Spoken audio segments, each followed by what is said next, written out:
E o meu convidado de hoje no Francamente é o músico Rodrigo Delarque. Rodrigo, tudo bem? Tudo bem, e você? Quero saber, Rodrigo, quando começou a sua história com música? Quando você decidiu que música seria aí um caminho profissional? Desde criança eu já gostava, né, de ouvir. Então, quando era criança eu aprendi a tocar flauta doce. Eu já gostava de criar, porque quando me ensinaram a flauta doce, eu tinha que, anotar as partituras e seguir a Uhum. partitura. Eu já queria, não, fazer a minha partitura. Desde criança eu já via, não, eu quero mudar isso aqui. Então, é o meu lado mais rebelde, assim, criativo, tanto que eu sou até canhoto, né, dizem que tem a ver. Eu também sou. Ah, legal. Então é bem isso. Então é o rebeldes. Os rebeldes são Os canhotos, rebeldes. né? E aí eu já queria mudar, modificar tal. Então eu acho que isso foi o primórdio, assim, da criação. Quando tinha 11 anos, eu comecei a escrever letras e fazer musiquinhas, assim, né? Compor, né? Mas até então eu não achava que eu levava jeito pra música, por incrível que pareça. Eu gostava muito de ouvir. O que eu ouvia? Eu morava fora, né? Eu gostava do que eu ouvia do Brasil. Eu ouvia muito a Bossa Nova e Tim Maia.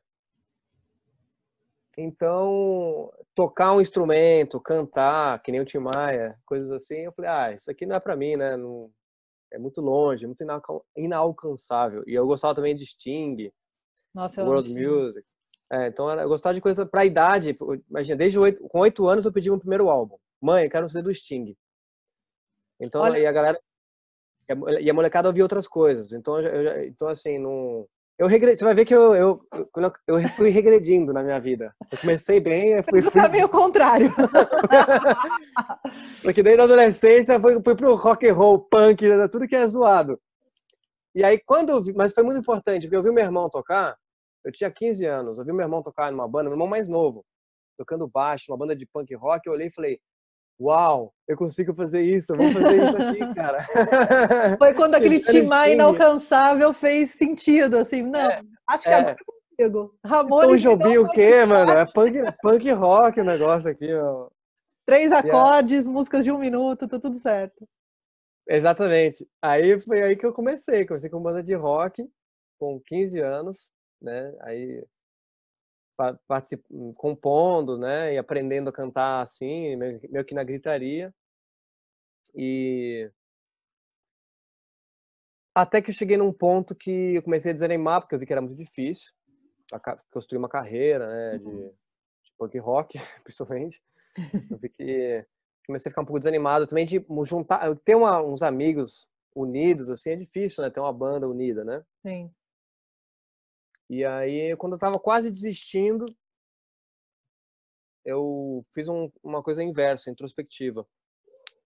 Vou contar essa história em 1 minuto. Que eu não posso contar minha história na música sem falar do meu pai. Porque o meu pai, ele era um cara muito inteligente, mas muito pragmático, muito só a mente, racional, né? Uhum. Aquela coisa de QI alto, aquelas coisas assim. E ele não tinha, e ele tinha um grande defeito, que ele não ouvia muito os médicos, né? Então, eu sabia que aquilo lá não ia dar certo. Intuitivamente eu sabia que aquilo lá não ia dar certo um dia. E ele começou a ficar bem doente. Eu comecei a ficar bem preocupado com ele. Agora, eu lembrei de uma coisa que foi muito importante, que isso foi a semente da minha música, assim, da minha composição, né? Meu pai, ele ouvia a música com muita atenção. Tipo, ele ouvia uma letra de uma música e ele ficava indignado. Mas como é que o cara fez isso? Como é que ele pensou aquilo? E é exatamente, porque o sentimento, ele tá acima da mente. Sim. Você se conecta com canais mais sutis, né? Então, racionalmente, se for fazer uma música, eu tô ferrado. Meu cérebro não alcança, né? É difícil. Talvez o Mozart conseguir. Mas é difícil fazer música assim, né? Você faz com sentimento, né? Você acessa outras regiões do cérebro, né? E do coração, vamos dizer assim. Porque depois que a Então, meu música pai, tá pronta, é fácil ver a matemática da música, né? Mas antes disso, essa matemática não existe, essa conta não existe, né? meu pai achava aquilo um milagre, ele tinha razão, de fato é mesmo. Ele achava aquilo incrível. Aí eu pensei, pô, se de repente eu fizer umas músicas com umas letras positivas, tal, eu posso ajudar meu pai, porque ele não me ouve, mas ele ouve as músicas, né? E eu fiquei com essa coisa na cabeça, né? Aí eu comecei a compor com todo o meu amor, com todo o meu coração. Fiz essas músicas que eram em inglês meio bossa nova, assim, bossa nova pop. E quando eu finalmente terminei de compor as músicas, o meu pai faleceu, sem nunca ter ouvido nada do que eu fiz. Então foi bem triste isso, né? E aí eu falei assim, não, mas quer saber? Eu falei que ia fazer esse álbum pro meu pai e eu vou concluir essa obra. Eu vou concluir o que eu prometi fazer, mesmo com meu pai tendo falecido.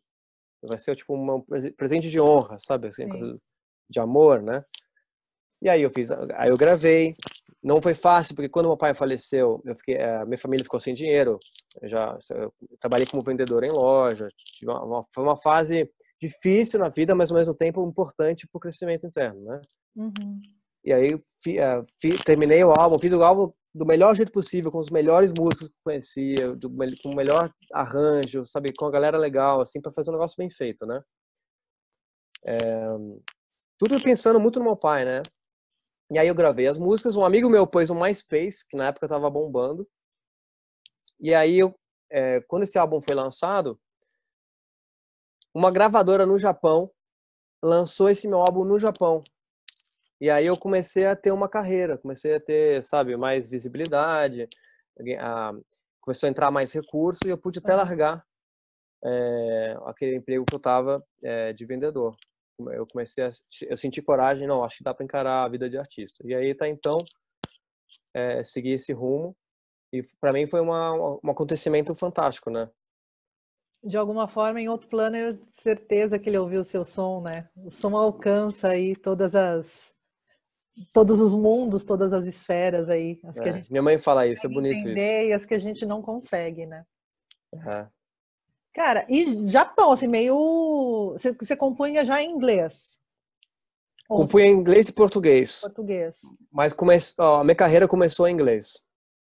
Porque é muito surreal, né? Assim, uma gravadora do Japão. Se Surreal. bem, assim, a gente sabe que tem ali um mercado brasileiro no heavy metal, por exemplo, no Japão, Tem. né? Existe um público ali para o metal, né? Muito grande. Angra, não sei o quê, sempre fizeram muito sucesso, né?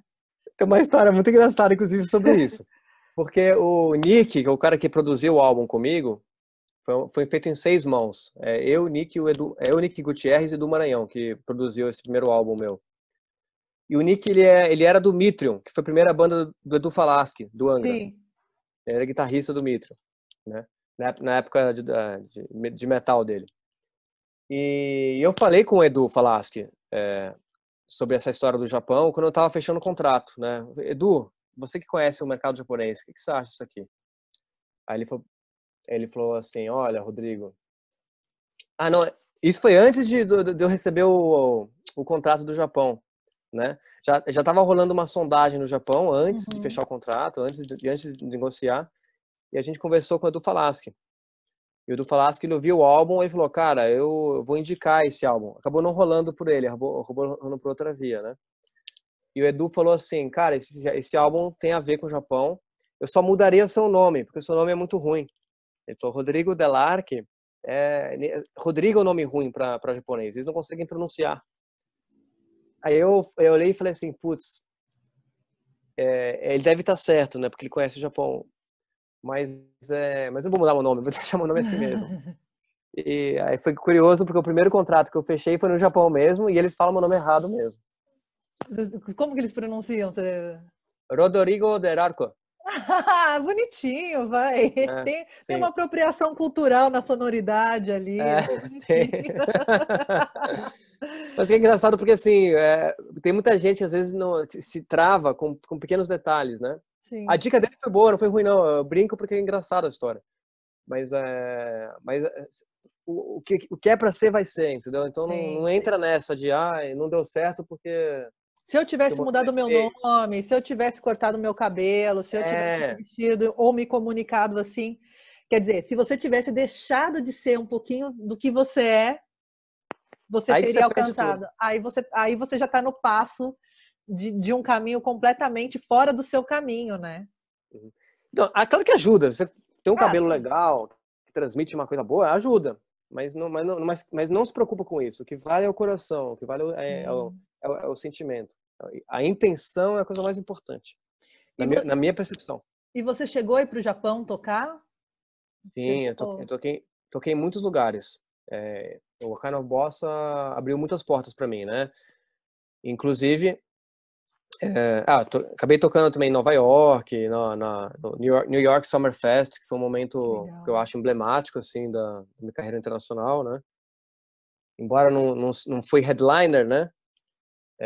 Para um artista independente e tal, achei que foi um grande feito, né? E o próprio Kind of Bossa, em 2010, foi lançado na Coreia do Sul, com uma segunda edição, com 3 músicas bônus. Foi daí que surgiu o lance do The Look of Love, o gancho, né, com The Look of Love. O disco era só de inéditas? Só de inéditas. Só de inéditas. E aí, na Coreia do Sul, que teve essa reedição com 3 músicas extras, sendo uma cover ou tinha mais? Tinha uma cover e 2 remix de DJ. O que acontece, né? Isso é muito comum no Japão e na Coreia.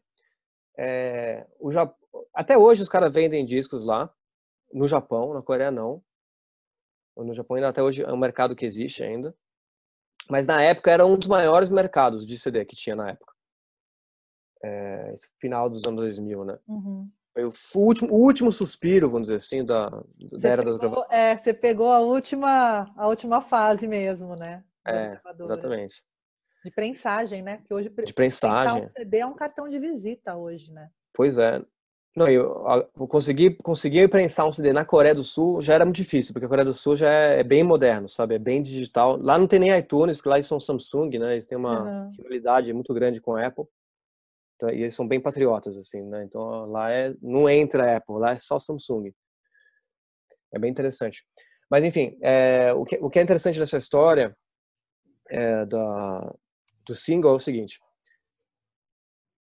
os artistas americanos, ingleses e tal, né? Eles lançam um álbum em seus respectivos países e no Japão a importação não compensa, não é lucrativa. Então compensa para eles prensarem um novo CD no Japão e venderem lá dentro. Então a importação não compensa para eles, é cara.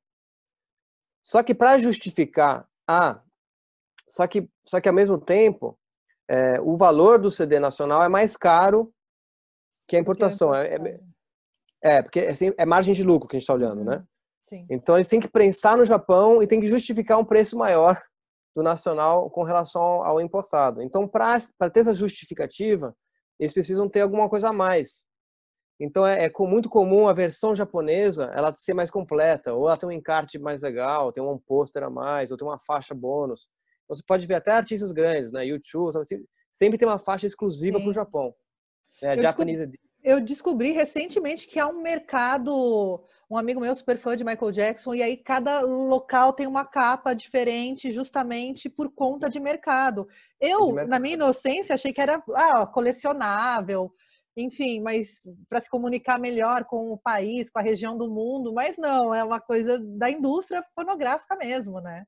Exatamente. Tem que justificar o valor, né? Por que eu tô pagando esse? Porque esse aqui é só limited edition, isso aqui é só no Japão, é exclusivo. E às vezes nem vem de fora. Então tem gente, por exemplo, tem muito artista que ia pro Japão e fazia compras lá, né? Aí sim, colecionador, né? E fora que o japonês também é colecionador, tá? Então eles acabam comprando muito.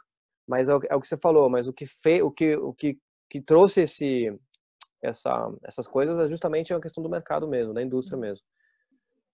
E aí na Coreia foi parecido, porque aí rolou essa questão Como o meu CD foi lançado primeiro no Japão, porque era independente, então meu primeiro contato com a gravadora foi no Japão. Então não teve faixa bônus, foi só as 10 faixas originais mesmo, com um belo de um encarte especial.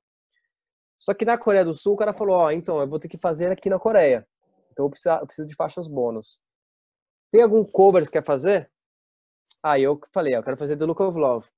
Não foi tão fácil também, porque é o Burt Bacharach e Hal David, né? Então, a autorização de direito autoral desses caras é zica. Eu ia falar, conseguir aí esse contratinho, libero para você aí, as gravadoras, enfim, né? Porque as pessoas esquecem, né? Quem está acostumado a tocar cover no barzinho, esquece que tem toda uma indústria ali de liberação, de direitos autorais, enfim. Editorial, né? Sim. Autorização. Mas conseguiram. A gravadora lá da Coreia do Sul, a Leeway Networks, eles conseguiram autorização, aí beleza. Aí eu consegui, aí eu juntei os músicos que eu achava que ia encaixar bem. Eu queria fazer uma coisa meio jazz. Tava numa fase de olhar.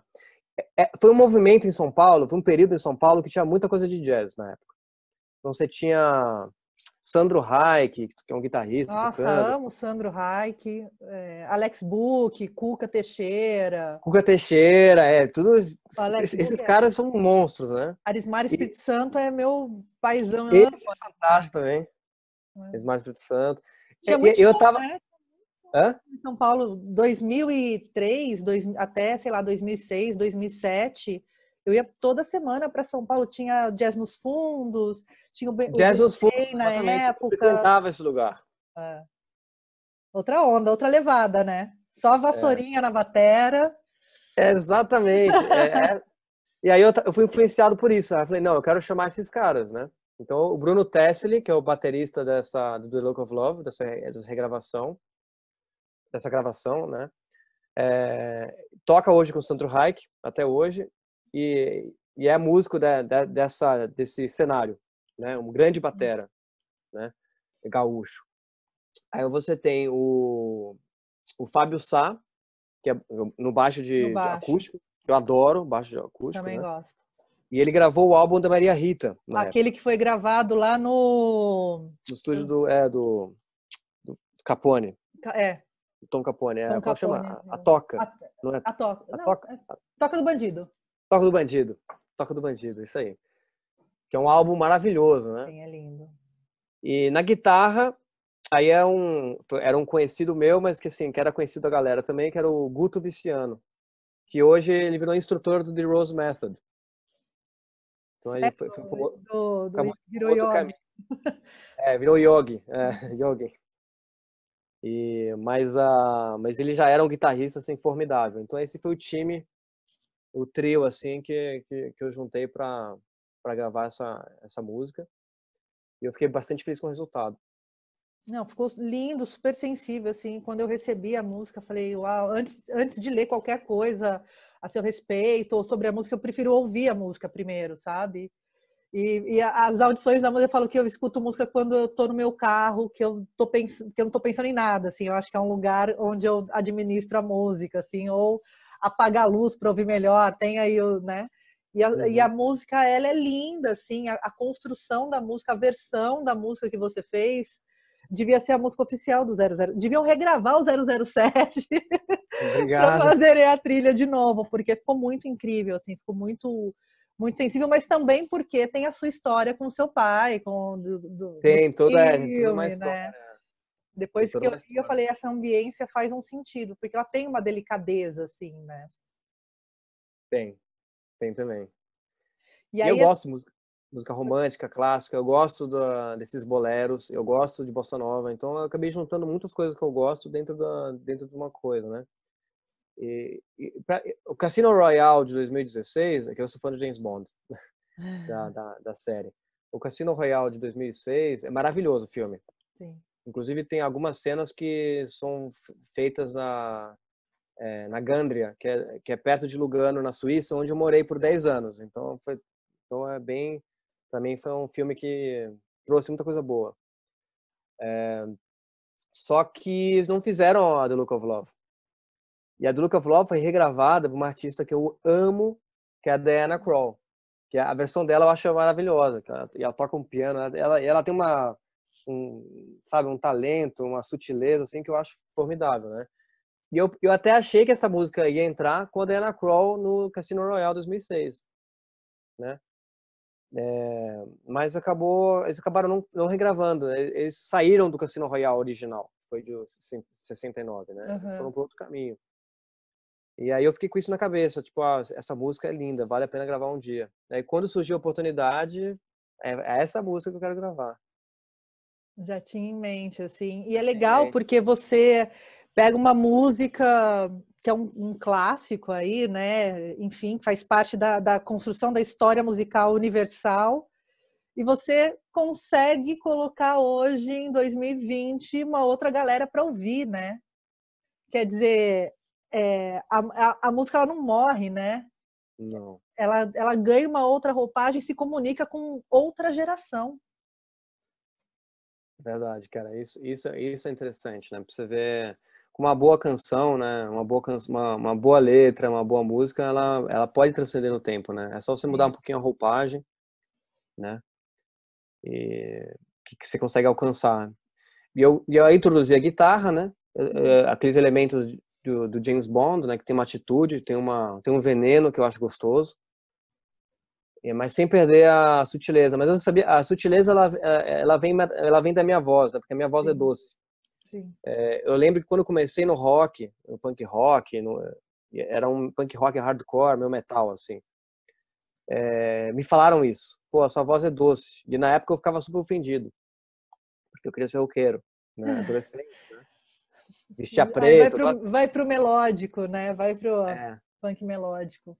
o emo. O Eu até brinco emo, que, pô, pois é. o emo foi. Eu saí do emo na hora que começou a acontecer, porque. Por pouco você não Um vira lá pouco. uma das bandas da geração emo, né? E ainda eu tinha esse cabelo assim, tava na época, na moda na época, né? Agora cresceu, né? Eu tava na moda assim na época. E aí a galera até brincou, ó, cuidado que vai virar o emo PB, hein? Emo PB. Emo PB. Então é SNX Zero, Fresno, É, Restart. inclusive são conhecidos meus. O Cine, Cine. Restart, o Fresno, né? Eu fiz vários shows com o Tavares. Qualquer outro você falou? NX0 NX também. Zero. São... Rolou uma cena, né? Uma época aí Sim. de indústria. Mão de Rick Bonadio, um benção da Sim, MTV, na época tinha essas estruturas, né? sim. Como que é para você, por exemplo, você falou, teve lá a gravadora, né? Um selo no Japão, pegou, você conseguiu fazer aí shows internacionais, teve todas as questões aí com burocracias, enfim, você de fato Sim, entrou no mercado, sim. né? Um mercado que estava em transição, estava em mudança, né? Ainda existia Uhum. prensagem de CD. E aí você se reencontra com essa música, né? E com o seu som agora, 2020, com o mercado, a indústria já é outra, é tudo. Embora na época Completamente diferente. tivesse, né, as plataformas digitais, enfim, o consumo de música mudou, né? Completamente. E eu percebo que É, as pessoas não têm mais tempo para ouvir música com mais de 3 minutos, por exemplo. As pessoas têm uma urgência e tudo vira um jingle quase, né? Como se todo uhum. mundo tivesse na urgência de ouvir quantidade de música, talvez não qualidade. E você tem um trabalho super delicado, né? Não é para qualquer ouvido, não é para quem está fazendo TikTok com um refrão de música no aplicativo, né? Sim. É, eu me considero um artista pop e versátil, mas o que ficou conhecido do que eu fiz é realmente essa coisa que tem um olhar para o passado, né? Década de 50, Uhum. meio clássico, romântico. Então, é uma coisa que sempre casou bem, assim, comigo e com a audiência. Assim, uma coisa que sempre rolou para mim. Mas, eu tô sempre olhando o que está acontecendo, né? Os trap, eu tô acompanhando o movimento que tá ouvindo, mas sempre fui rebelde desde criança, assim, eu nunca fui de seguir muito a onda. Eu sou aquele cara que quando começa a aparecer uma onda, eu faço outra coisa, né? Uhum. É uma coisa um pouco da minha natureza isso. Mas você vai criando um público, como chama? De nicho mesmo, né? Então, quando eu tô fazendo meu trabalho, às vezes eu sei que não tô tendo uma audiência tão grande, né? Mas eu não tô muito preocupado com isso, porque eu sei que foi uma opção de caminho que eu escolhi, né? Eu sei que isso daqui não vai chegar Para num público massa. maior, porque porque não é feito para isso, né? Tipo, Uhum. é realmente a galera que quer algo diferente. Então eu acabo ficando um pouco nessa onda. Mas o meu trabalho é super você ouvir meu trabalho, não só o Kind of Bossa, mas também as outras coisas, é super pop, é super comerciável, né? Mas é que ele não é feito para encaixar no sistema mesmo, é para ir para um outro caminho, né? De letra. Assim, não te afeta hoje você vê sei lá, o top 10 do Spotify? Isso de alguma forma impacta no seu trabalho?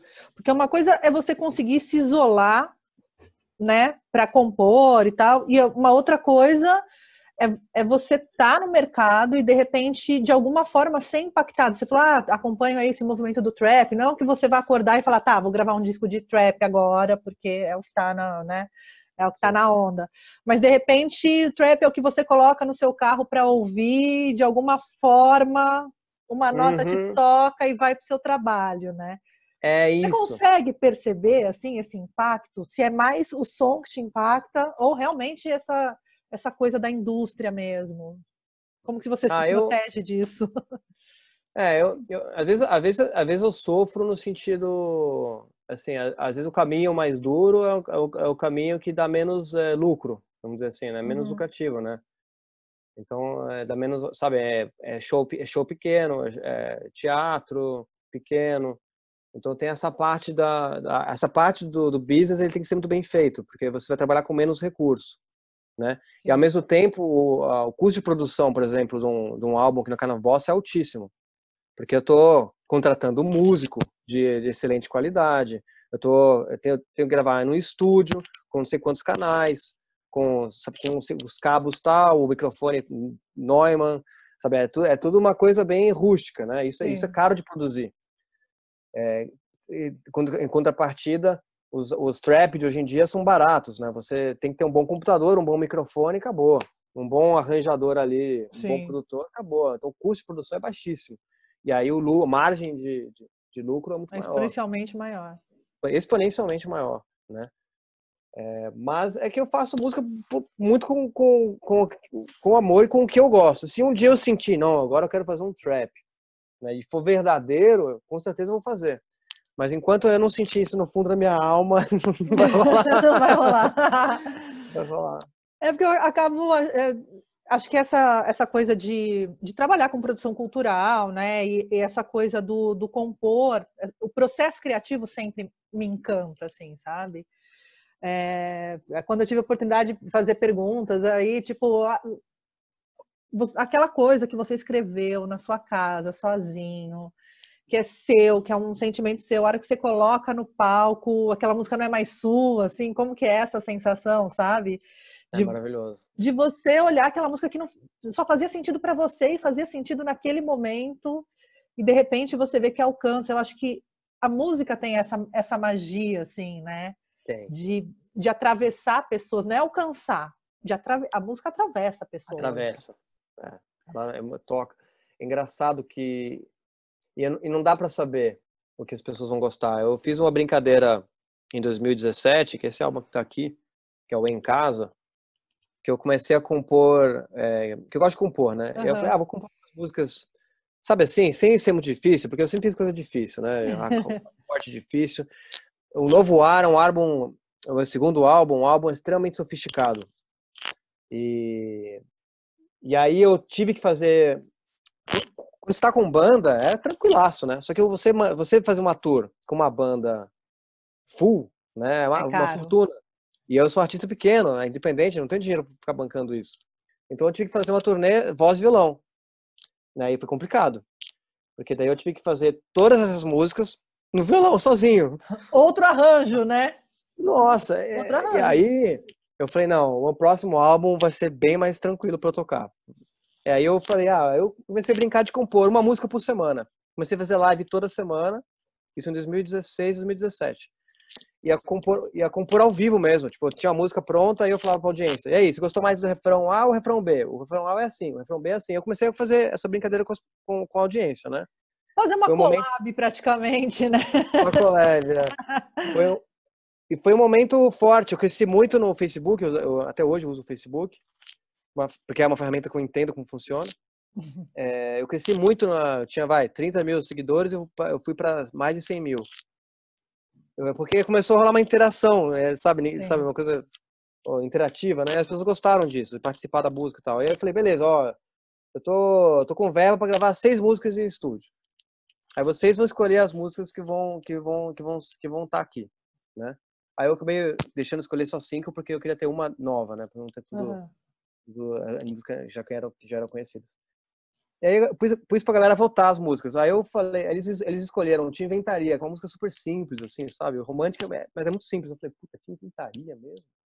Vou gastar dinheiro, assim, pra gravar essa música, assim. Tinha outras bem melhores. Eu fiquei assim, caramba, não sei se foi uma boa ideia esse negócio de votação, né? Mas eu fui, não, mas vamos lá, a voz do povo é a voz de Deus, né? Aí eu gravei as 5 que eles escolheram mesmo. E a música que mais teve view no Spotify desse álbum foi Te Inventaria. Justamente a música que atravessou as pessoas. Atravessou as pessoas, exatamente. Então Que louco. Você tem 3 álbuns no Spotify, é isso? São 2 álbuns oficiais e esse em casa é um EP. Ah, é um EP. É um EP. De 6 músicas. Curiosamente se chama Em Casa. Fazendo live. Som pra quarentena. Olha, ele já previu esse momento artístico que nós estamos vivendo, né? E se chama Em Casa o álbum, acredita? Ó, gente, e é 2017 esse, né? Olha só. É um visionário esse menino. Engraçado. Ai, Rodrigo, então, pode falar. Não, então os álbuns oficiais são esses, a Kind of Bossa e o Novo Ar.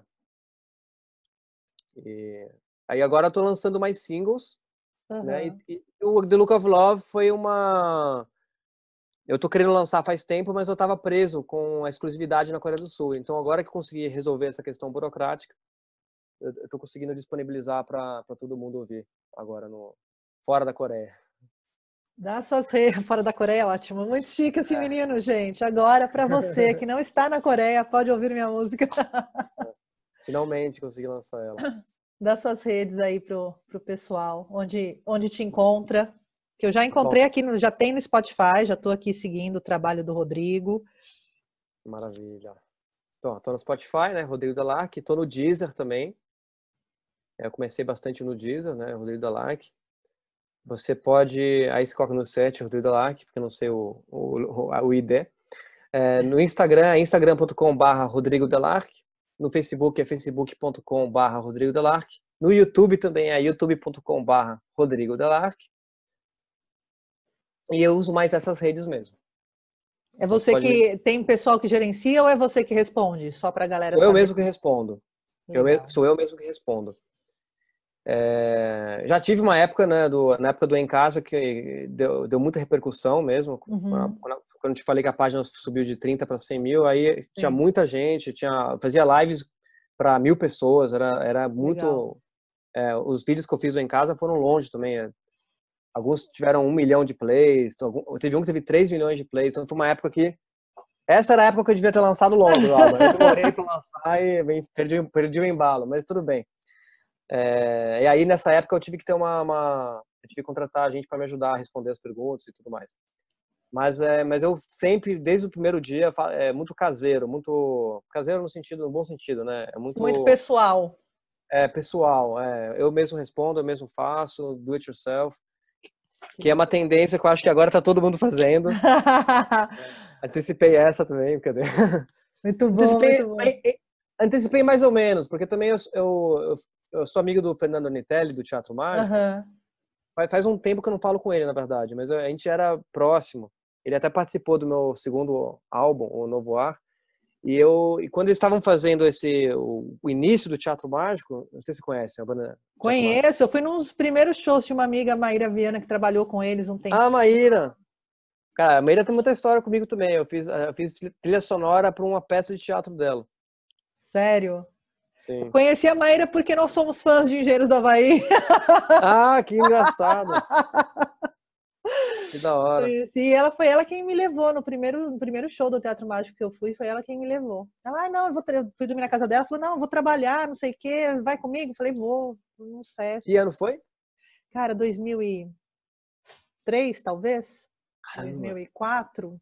Bem no início, então. Foi bem no início, o pai dele que deu carona de volta pra gente, assim. Legal, saudácio. Ele é bem legal.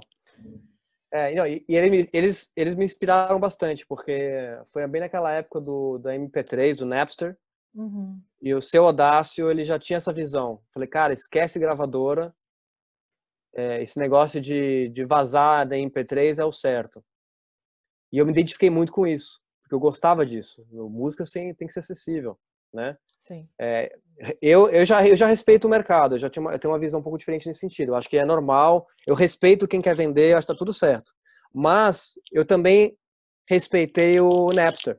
Sim. Porque o adolescente de 12 anos não é um criminoso, ele quer ouvir música. O cara tem direito de ouvir música, né? Então, na minha cabeça, e nesse aspecto, eu me identifiquei muito com o Fernando Nitelli. Ele tinha uma frase que eu morria de rir, porque ele é engraçado, ele é meio político, então ele fala, contra burguês, baixa MP3. Mas é engraçado, porque eu concordei com essa ideia, né, de disponibilizar a música para as pessoas. Então, porque por um tempo, e ainda a arte ela é muito cara no Brasil, né? Uhum. O acesso a um livro, acesso a um CD, eu lembro que o CD não era acessível para todos, você comprar um CD, né? Era uma grana, assim, eu lembro de juntar dinheiro para comprar um disco ou para comprar um CD, não é todo mundo que tinha, né? 30, 40 conto. Nossa, eu lembro. Então, nisso eu concordava muito com ele, era muito legal, porque ele fazia shows a R$10 no Teatro Mágico, e vendia o álbum dele a R$5, R$10, quase preço de custo. Às vezes ele distribuía mesmo, né? E aí tinha todo esse... Na época esse discurso era muito forte, né? Então foi maravilhoso. O trabalho que o Teatro Mágico... Quem acompanhou de perto sabe o que o cara fez. Foi um trabalho inovador incrível. Até para o cenário, né? Em termos de apresentação artística. Foi inovador. Em termos de cenografia, de trazer a coisa circense para o palco. Porque era uma experiência o show do Teatro Mágico. Era uma experiência. Não, eles então fizeram... é isso que eles trouxeram, essa inovação no mercado, assim, né? E depois disso, como volta para trás, né? Fazer um espetáculo. Aliás, foi um dos melhores shows do Brasil por muito tempo. Os espetáculos do Teatro Mágico eram os melhores espetáculos artísticos do Brasil. Cheguei a produzir aqui show em Jundiaí com eles, lotadaço, 2009. Lotado. 2009? E, assim... Foi quando eu lancei o Kind of Boss. Nossa, é uma fase maravilhosa. Uma fase maravilhosa do Teatro Mágico. Eles estavam no crescente, né? Sim, sim. Foi uma febre, assim. A galera ia de palhaço.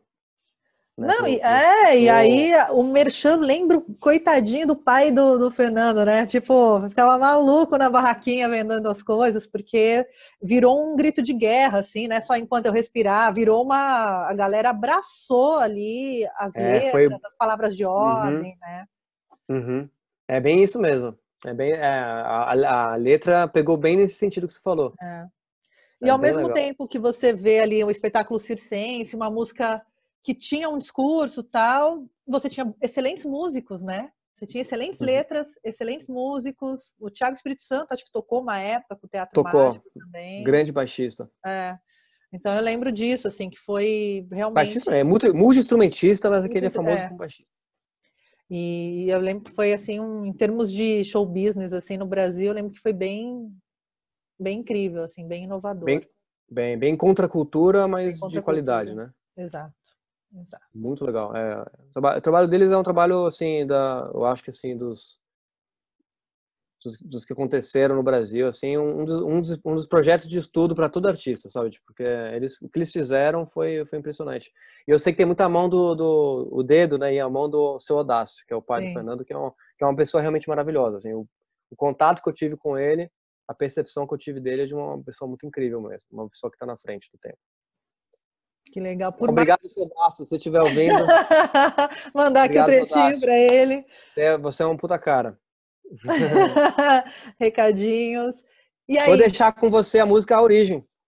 A Origem, que é do Novo Ar, com o Fernando Nitelli.